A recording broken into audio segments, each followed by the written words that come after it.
پھر ایسے جائز حقوق ہیں جن کو آپ چھوڑتے ہیں محض خدا کی خاطر،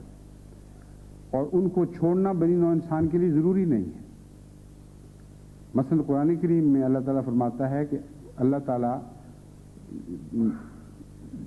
جہر بالسوء کو پسند نہیں فرماتا، اونچی آواز سے سخت کلامی کو پسند نہیں کرتا،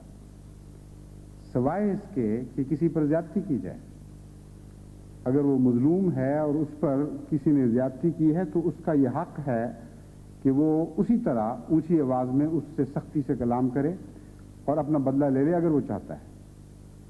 عام حالات میں اگر یہ مضر بات ہوتی تو خدا اس کو روک دیتا۔ یعنی بنی نوع انسان کی حفاظت کے لیے، ان کے حقوق کی حفاظت کے لیے بعض دفعہ یہ ضروری ہو جاتا ہے کہ کسی سخت کلام انسان کو کچھ نمونہ چکھانے کے لیے اسی قسم کی سختی کا معاملہ اس سے کیا جائے۔ چنانچہ حضرت مسیح موعود علیہ الصلوۃ والسلام نے اپنے کلام میں جہاں کہیں سختی کی ہے وہاں اس حکمت کو کھول کر بیان فرمایا ہے کہ بنی نوع انسان کے معاملات کی اصلاح کی خاطر اور لوگوں کو یہ احساس دلانے کے لیے کہ دوسروں کے بھی احساسات ہیں، بعض دفعہ کچھ سخت کلامی سے بھی پیش آنا پڑتا ہے ان لوگوں کے لیے جو بد کلامی میں حد سے بڑھے ہوئے ہوتے ہیں۔ تو عام حالات میں نہ صرف جائز بلکہ ضروری ہے۔ رمضان کے دنوں میں حضرت اقدس محمد مصطفیٰ صلی اللہ علیہ وسلم فرماتے ہیں کہ تم یہ حق بھی چھوڑ دو، اور جب کوئی تم سے سختی کلامی کرے تو اس سے زیادہ کچھ نہ کہا کرو کہ میں تو روزے دار ہوں، خدا کے لیے میں نے روزہ رکھا ہوا ہے۔ بس خدا کے لیے رمضان کا ہونا یہ مفہوم رکھتا ہے کہ 11 مہینوں میں زندگی کی ضرورتیں پوری کرنے کے لیے جتنے احکامات تھے وہ اپنی ذات میں مکمل ہیں، ان میں کوئی کمی نہیں ہے۔ اگر اس مہینے میں بھی آپ ان پر عمل کرتے ہوئے وقت گزار لیتے تو بنی نوع انسان کو کوئی نقصان نہیں تھا۔ یہاں جو زائد آپ اپنے اوپر ذمہ داریاں ڈال رہے ہیں وہ اپنی خاطر نہیں کر رہا ہے، کیونکہ اس کے بغیر بھی آپ کی زندگی اچھی گزرتی تھی۔ محض خدا کی خاطر زائد تحفے کے طور پر محبت کے رنگ میں، بس خدا سے محبت کا مضمون ہے جو رمضان ہمیں سکھاتا ہے۔ تمام ضرورت کی چیزیں ہماری پوری ہو گئیں، لیکن پھر اس سے زیادہ کچھ کر کے ہم اپنے رب کو خوش کرنا چاہتے ہیں۔ چنانچہ جتنی طاقتیں اس نے ہمیں دی ہیں ان سب میں سے کچھ نہ کچھ اس کو لوٹاتے ہیں۔ وہ تمام ہماری تکالیف جن کو دور کرنے کے لیے خدا تعالیٰ نے عظیم الشان نظام بنایا ہوا ہے اور ہمیں اجازت دی ہوئی ہے کہ جائز طریق پر ان تکالیف کو دور کریں، ہم کچھ عرصے کے لیے ان تکالیف کو دور نہیں کرتے بلکہ خود اپنے اوپر سہیڑ لیتے ہیں۔ غیر معمولی گرمی میں پیاس کو برداشت کرنا انسانی صحت کے لیے نہ صرف یہ کہ ضروری نہیں بلکہ بعض دفعہ سخت مضر ثابت ہوتا ہے۔ اس لیے یہ کہنا کہ روزہ انسان کے اپنے لیے ہے یہ غلط ہے۔ بعض صورتوں میں بھوک کا مسلسل برداشت کرنا اتنا مضر ہوتا ہے کہ جو ماہر ہیں معدے اور انتڑیوں کے ڈاکٹر، ان میں سے ایک ہمارے سامنے بھی بیٹھے ہوئے ہیں آج، وہ کہہ دیں گے ایسے لوگوں کو کہ تم روزہ نہ رکھنا بھائی، کیونکہ معدے میں السر ہو جائیں گے، احتضاب بڑھ جائے گا اور کئی قسم کی مصیبتیں پیدا ہوں گی۔ تو بعض ایسی باتیں بھی رمضان میں ہمارے سامنے آتی ہیں جن کے متعلق انسانی علم ہمیں بتا رہا ہے کہ انسان کی اپنی خاطر نہیں ہے۔ جو بہت موٹے اور اچھے معدے والے لوگ ہیں ان کو تو روزہ ضمناً فائدہ بھی دے دیتا ہے، لیکن عام آدمی جس کا جسم پہلے ہی ہلکا پھلکا ہے اور جس کو کچھ تکلیف بھی ہے معدے کی، زیادہ اس کا حساس معدہ ہے، اس کا روزہ رکھنا تو ایک مصیبت سے ہڑنے والی بات ہے۔ تو مختلف قسم کی ایسی رمضان آزمائشیں لے کے آتا ہے جن کے متعلق انسان عقلاً یہ کہہ سکتا ہے کہ ہمارے لیے مفید نہیں ہے، مگر خالصتاً للہ کرتا ہے۔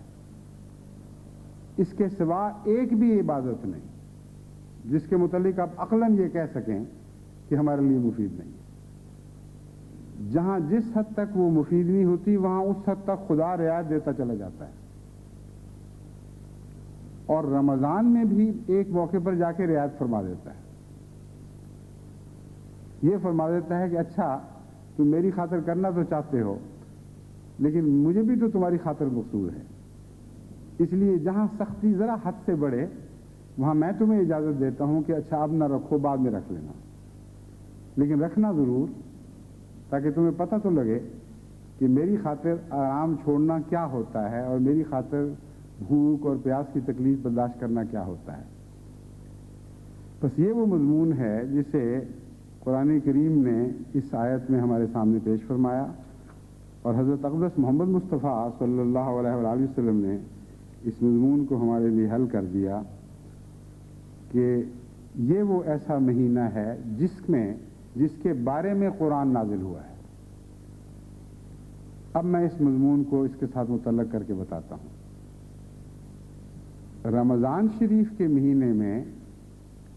روزمرہ کی عبادات اور روزمرہ کے انسانی حقوق اور روزمرہ کی انسانی ذمہ داریاں ادا کرنے کے علاوہ خدا سے تعلقات بڑھانے کے لیے تعلیم کا جو بھی معراج ہے وہ بیان ہو گیا ہے، اور اس تعلیم کی آخری حدوں تک انسان عمل کرتا ہے،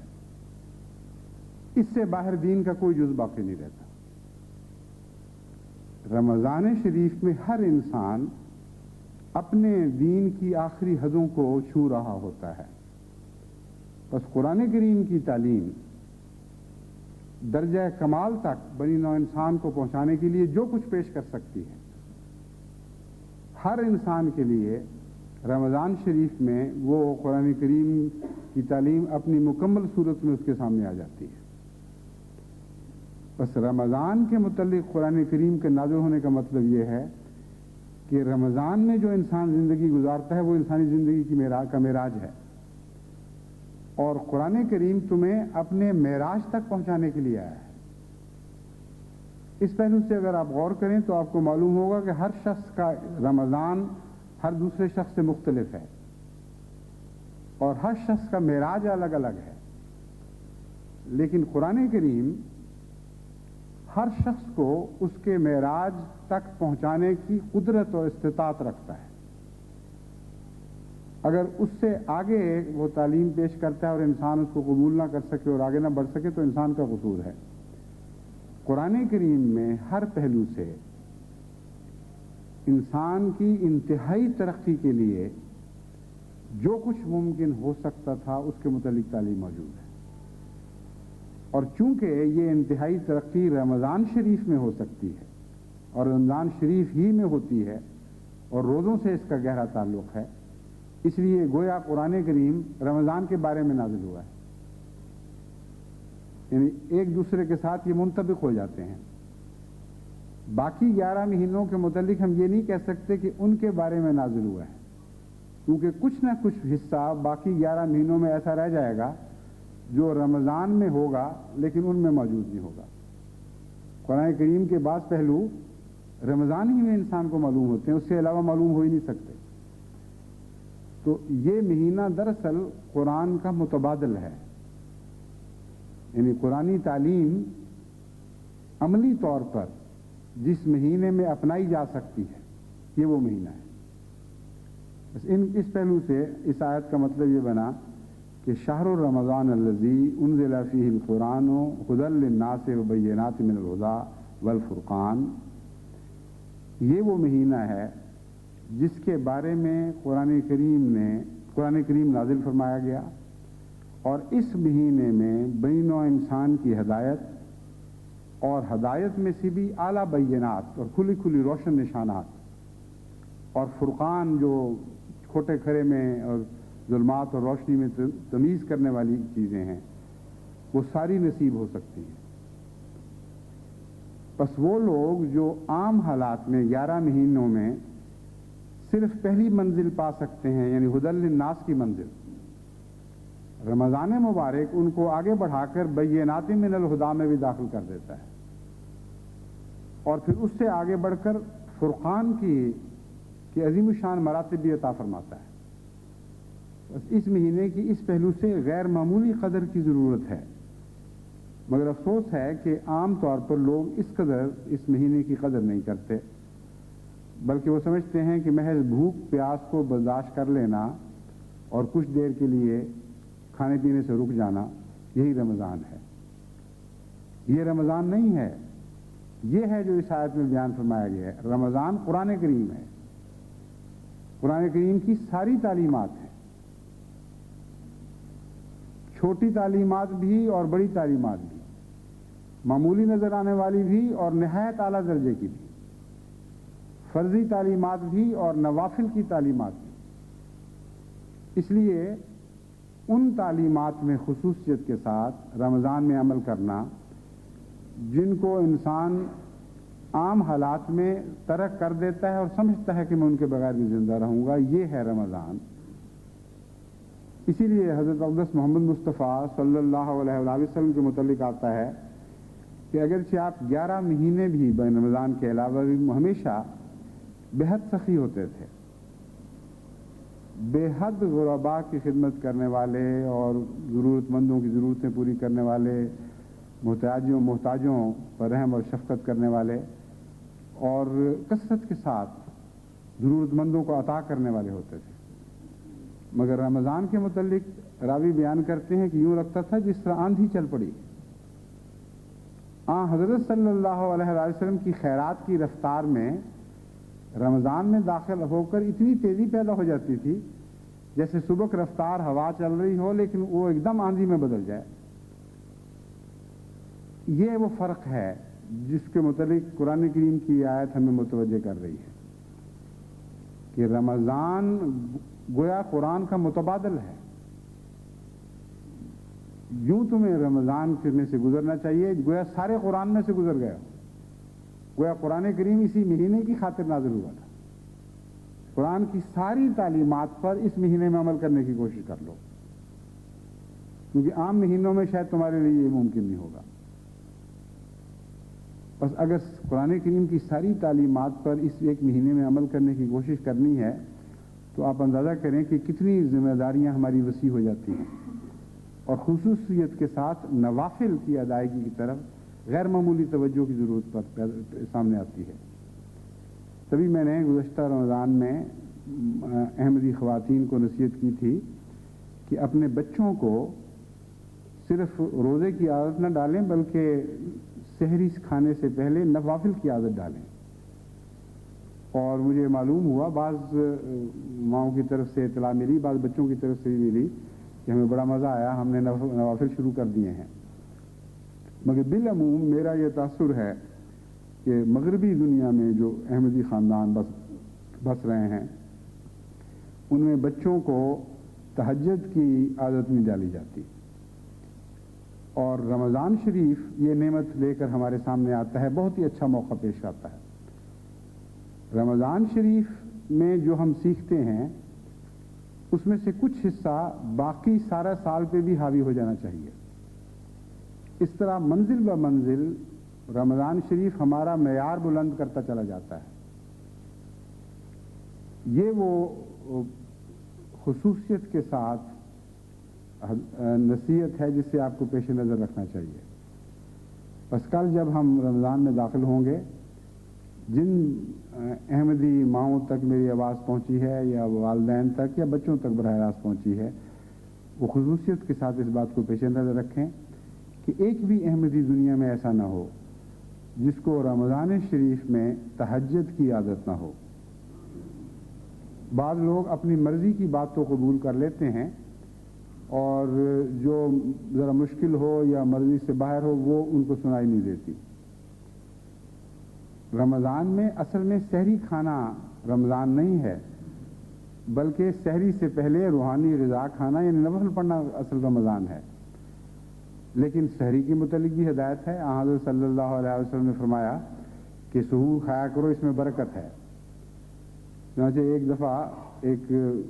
بوڑھیا عورت کے متعلق معلوم ہوا کہ وہ باقاعدگی کے ساتھ اٹھ کر سحری کھایا کرتی تھی اور روزہ کوئی نہیں رکھتی تھی۔ تو اس سے کسی نے پوچھا کہ بی بی تم یہ سحری کھانے اٹھتی ہو، روزہ بھی رکھ لیا کرو۔ تو نے کہا روزہ تو مجھ سے رکھا نہیں جاتا، مگر سحری نہ کھاؤں تو کافر ہی ہو جاؤں، کچھ تو برکت لینے دو مجھے۔ لیکن اصل برکت سحری کھانے میں نہیں ہے، اصل برکت ان نوافل میں ہے جو رات کے وقت اٹھ کے خدا کے حضور انسان کھڑے ہو کر ادا کرتا ہے، اور ان کا روزمرہ کی زندگی سے ایسا تعلق نہیں کہ ان کے بغیر انسان روحانی طور پر زندہ نہ رہ سکے، وہ محض خدا کی خاطر ہوتے ہیں۔ 5 وقت کی نمازیں جو ہیں وہ بنی نوع انسان کے معاشرے، اس کے اخلاق، اس کی اندرونی صحت کی حفاظت کے لیے اس حد تک ضروری ہیں کہ اگر وہ نہیں کرے گا تو اپنے لیے کوئی روحانی بیماری مول لے لے گا، کسی عارضے میں مبتلا ہو جائے گا، کوئی کمزوری پیدا ہوگی اس کے نتیجے میں۔ مگر اگر نفل نہ پڑھے تہجد کے وقت تو اس قسم کا کوئی خطرہ نہیں ہے، لیکن اگر پڑھے تو غیر معمولی فوائد ہیں۔ وہ فوائد کیا ہیں رمضان مبارک سے تعلق رکھنے والے؟ ان کے متعلق حضرت اقدس محمد مصطفیٰ صلی اللہ علیہ وآلہ وسلم فرماتے ہیں کہ رمضان کے علاوہ، روزے کے علاوہ جتنی نیکیاں انسان کرتا ہے اس کی جزائیں مقرر ہیں اور اس کے بدلے اس کو دیے جاتے ہیں، لیکن رمضان چونکہ میری خاطر رمضان سے گزرتا ہے، روزے رکھتا ہے،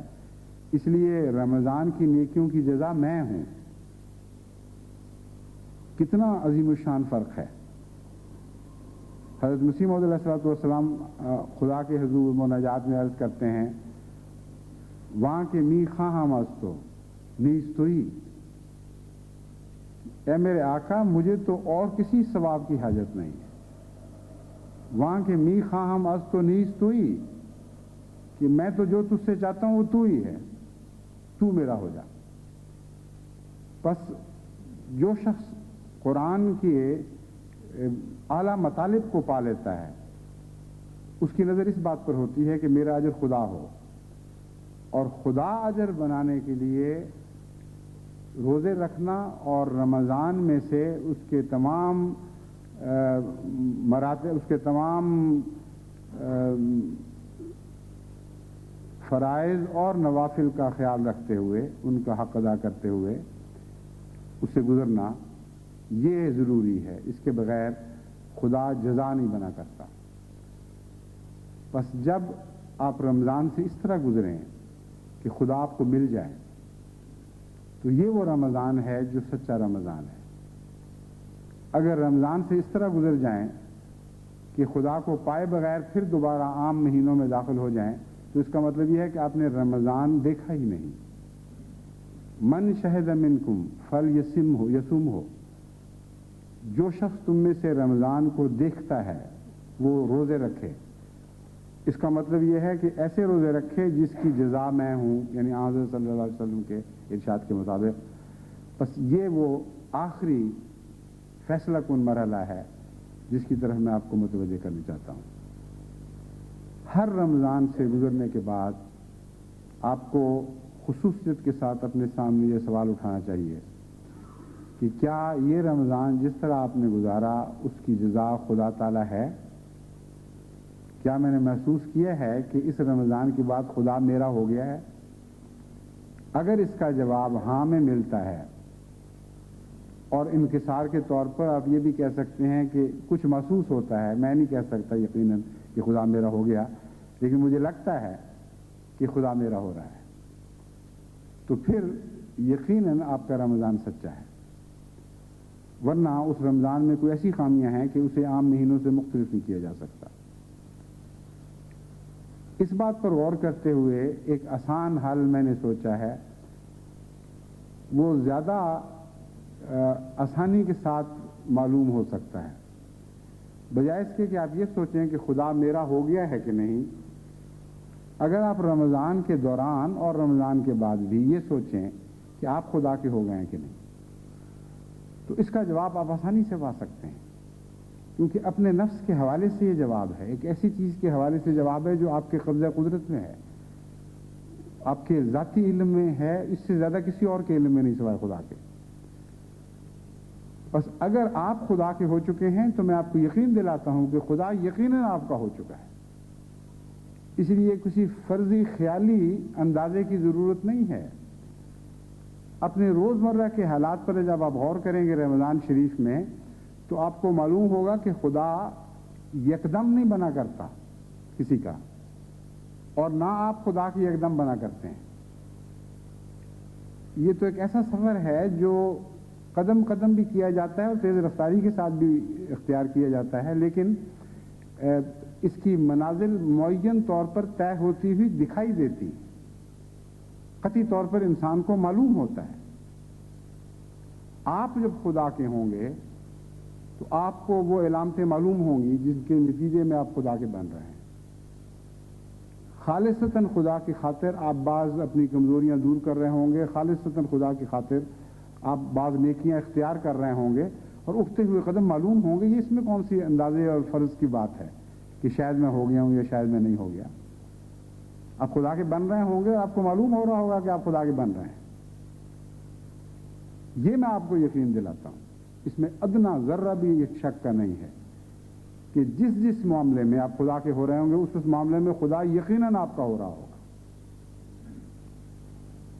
جب آپ خدا کے ہو جاتے ہیں تو خدا پھر آپ کا ہوتا ہے تو پھر وہ اس میں اپنے بعض نشان ظاہر بھی فرماتا ہے، اپنی پیار کی بعض علامتیں ظاہر کرتا ہے۔ قطعی طور پر انسان اپنی ذات کے حوالے سے پہلے فیصلہ کر سکتا ہے کہ کہیں میں خیالی دنیا میں تو نہیں رہ رہا، لیکن اس کے بعد جو کچھ خدا کی طرف سے ملتا ہے وہ روحانی رزق کے طور پر عطا ہوتا ہے، اور پھر سارا سال انسان رمضان میں سے گزر کر اس رزق کو کھاتا رہتا ہے۔ وہ پھر ایسی چیز نہیں ہے جو اپنا تعلق بعد میں آپ سے توڑ لے۔ بس کل جو رمضان شروع ہونے والا ہے اس میں ان مسائل کے پیش نظر دعا کرتے ہوئے داخل ہوں کہ اللہ تعالیٰ اس رمضان کو صحیح معنوں میں اختیار کرنے کی توفیق عطا فرمائے، اور جس طرح حضرت اقدس محمد مصطفیٰ صلی اللہ علیہ وآلہ وسلم نے متوجہ فرمایا ہے، یہ رمضان ہم حقیقتاً خدا کی خاطر گزاریں اور اس کے نتیجے میں خدا ہمارا ہو جائے۔ اور اس میں یہ پیغام مضمر ہے کہ تمہیں خدا کا ہونا پڑے گا اس رمضان میں، اس کے بغیر خدا تمہارا نہیں ہو سکتا۔ اس شان کے ساتھ اگر ہم ساری جماعت احمدیہ اس رمضان سے گزر جائے تو اس سے بہتر اگلی صدی کا پہلا رمضان آپ نہیں منا سکتے۔ سب کچھ آپ کو مل گیا، وہ وعدے جو 100 سال کے بعد پورے ہونے ہیں، جن کی خوابیں آپ دیکھتے ہیں، یا 1000 سال کے بعد پورے ہونے ہیں، یا 10,000 سال کے بعد پورے ہونے ہیں، آپ کی ذات میں اس دن پورے ہو جائیں گے جس دن آپ خدا کے ہو چکے ہوں گے۔ جب سب کچھ آپ کا ہو گیا پھر موجیں ہی موجیں ہیں، پھر آپ کو اور کیا ضرورت ہے؟ پھر ہوں یا نہ ہوں اس سے آپ بے نیاز ہو جائیں گے۔ آپ کو یقین ہے کہ وہ وعدے ضرور پورے ہوں گے، لیکن آپ اس لحاظ سے ان سے ضرور بے نیاز ہو چکے ہوں گے کہ آپ نے اپنی ذات میں وہ وعدے پورے ہوتے دیکھ لیے ہوں گے۔ بس یہ وہ اہم رمضان ہے جس کے لیے میرے دل میں ایک طوفان اٹھا ہوا ہے کہ کسی طرح جماعت کو یہ بتا دوں کہ اس اگلی صدی کے پہلے رمضان میں آپ نہ اس رمضان کو ختم ہونے دیں جب تک آپ کا وجود اپنے لیے ختم نہ ہو جائے اور خدا کے لیے نہ ہو چکا۔ پھر آپ دیکھیں گے کہ کس شان کے ساتھ خدا آپ کا بنتا ہے اور کس شان کے ساتھ دنیا پھر آپ کے سچائی کے تحت اقدام بچتی چلی جاتی، کوئی مشکل باقی نہیں رہے گی، کوئی پہاڑ کی بلندی نظر نہیں آئے گی، آپ کے قدموں کے نیچے بلندیاں ہوں گی، آپ کی قدموں کی برکت سے زمین کی چوٹیاں بنائی جائیں گی، آپ وہ ہوں گے جو بلندیاں عطا کرنے والے ہوں گے، آپ بلندیاں مانگنے والے نہیں رہیں گے۔ بس خدا کرے کہ آپ کو اور مجھے اس قسم کا رمضان نصیب ہو جس کے بعد خدا ہمارا ہو جائے۔ جب خدا ہمارا ہوگا تو خدا کی دنیا پھر ہماری ہی ہے، کسی اور کی نہیں ہو سکتی۔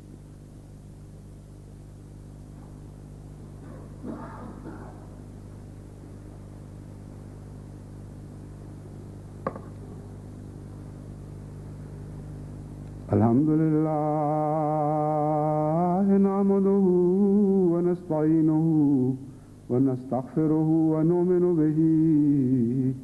ونتوکل علیہ ونعوذ باللہ من شرور انفسنا ومن سیئات اعمالنا من یہدہ اللہ فلا مضل له ومن يضلله فلا هادي له ونشهد أن لا إله إلا الله وحده لا شريك له ونشهد أن محمدا عبده ورسوله عباد الله رحمكم الله إن الله يأمر بالعدل والإحسان وإيتاء ذي القربى وينهى عن الفحشاء والمنكر والبغي يعظكم لعلكم